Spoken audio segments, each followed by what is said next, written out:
জ্বলানোর জন্যই তো আগুনের তাপে দিয়েছি। হেই, তুই যে এতগুলো রুটি পোড়ালি, এই রুটির ময়দার দাম কে দেয়? তুই দিস নাকি তোর বাবা দেয়? এই টাকা তো আমার স্বামী কষ্ট করেই আনে, তাই না? আর কাজ করার সময় তোর মন কই থাকে বল? ভাবি ভাবি আমাকে ছেড়ে দাও প্লিজ।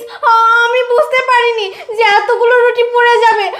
আমি বুঝতে পারলে এরকম করতাম না। তাছাড়া আমি তো কখনো রান্না করিনি, এইখানে এসে প্রথম রান্না করছি।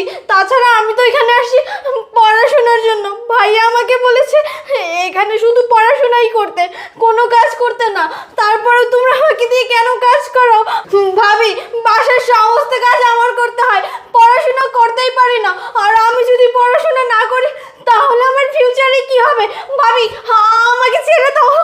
কি বললি? তুই এখানে পড়ালেখা করতে এসেছিস? তুই কি মনে করছিস তুই এখানে বসে বসে পড়ালেখা করবি আর আমি তোকে রান্না বান্না করে খাওয়াবো, তাই না? আমি কি এই বাসার চাকরানি যে তোকে রান্না বান্না করে খাওয়াবো? আর শোন, তোর এই বাসায় থাকতে হলে বাসার সমস্ত কাজ করে তারপরে থাকতে হবে। আর কি বললি তোর ভবিষ্যৎ? আমাদের ভবিষ্যৎ কি হবে এটাই ভেবে কুল পাচ্ছি না। আবার তোর ভবিষ্যৎ, তোরা দুই ভাই বোন যেভাবে আমাদের পিছনে পড়ে আছিস, মনে হচ্ছে আমাদেরই 2 দিন পর রাস্তায় নামতে হবে। তোর ভাই অসুস্থ, তার ওষুধের খরচ, তোর পড়াশোনার খরচ, এগুলা কিভাবে টানবো আমরা বল? মাহি! ভাইয়া ভাইয়া বোন, তোর এ কি অবস্থা? হ্যাঁ, তুমি আমার বোনের গাল কেন পুড়িয়েছো? কেন পড়িয়েছি? ও আমাদের মুখে চুনকানি লাগিয়েছে। মানে? ও বাইরে থেকে ছেলে নিয়ে এসে বাসায় ফষ্টি নষ্টি করে, এজন্য আমি ওর মুখ পুড়িয়ে দিয়েছি, যাতে করে কোনো ছেলে ওকে পছন্দ না করে আর কোনো ফষ্টি নষ্টিও যাতে না করতে পারে। হেই, তোর এত বড় সাহস!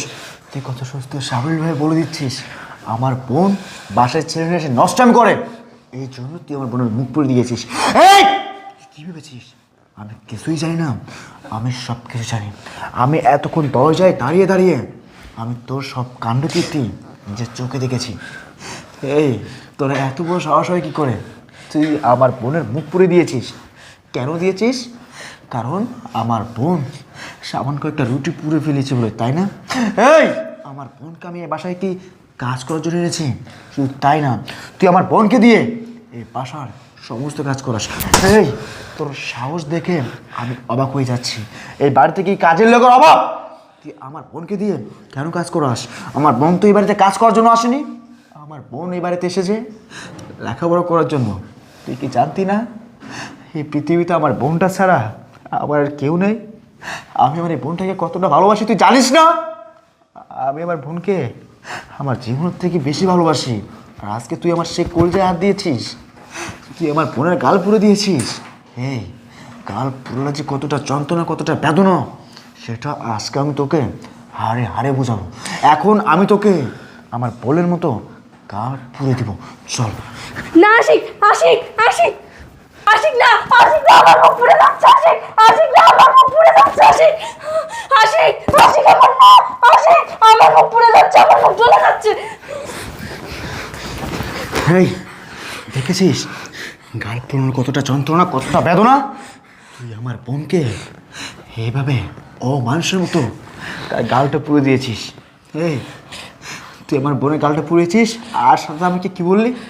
আমার বোন আমাদের মুখে চুলকানি লাগাচ্ছে, তাই না? আমার বোন বাইরে থেকে ছেলে নষ্টামি করে, তাই না? এই, তুই কি ভাবছিস আমি কিছু জানি না? আমি সব কিছু জানি। এই, তুমি সব কিছু জানো মানে? কি জানো? আমি কি জানি শুনতে চাস তুই? শোন তাহলে।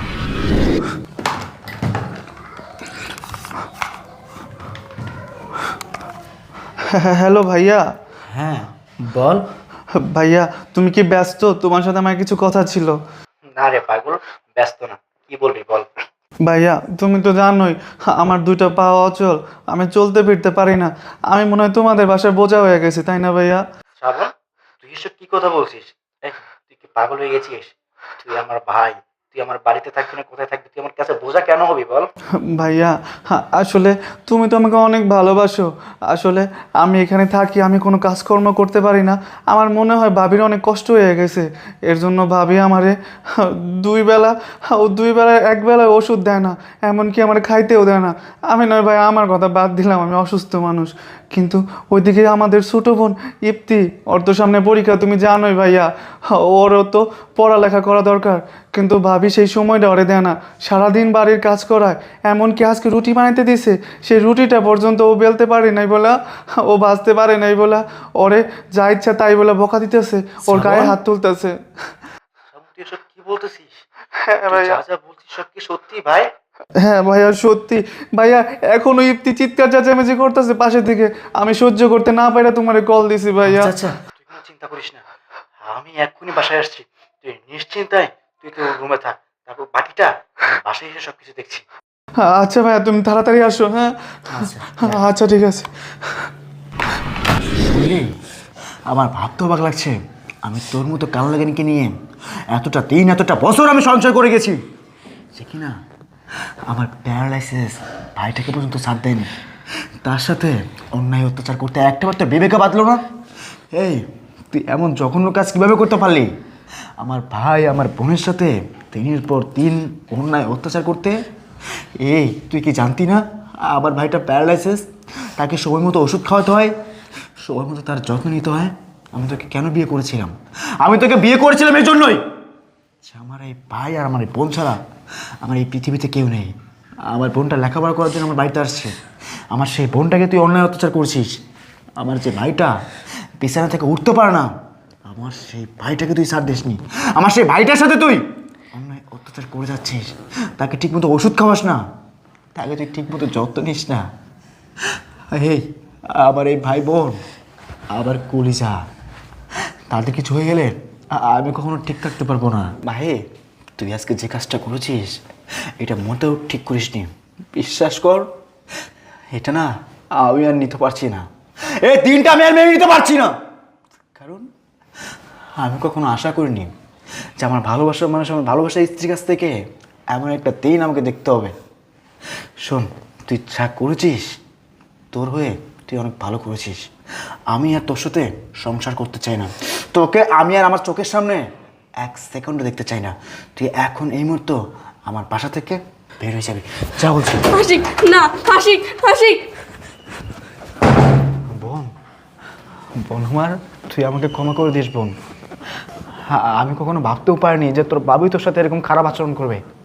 বোন, আজকের পর থেকে তোকে আর এইসব বাসার কোনো কাজ করতে হবে না, তুই ঠিকমতো লেখাপড়া করবি, ঠিকমতো খাওয়া দাওয়া করবি।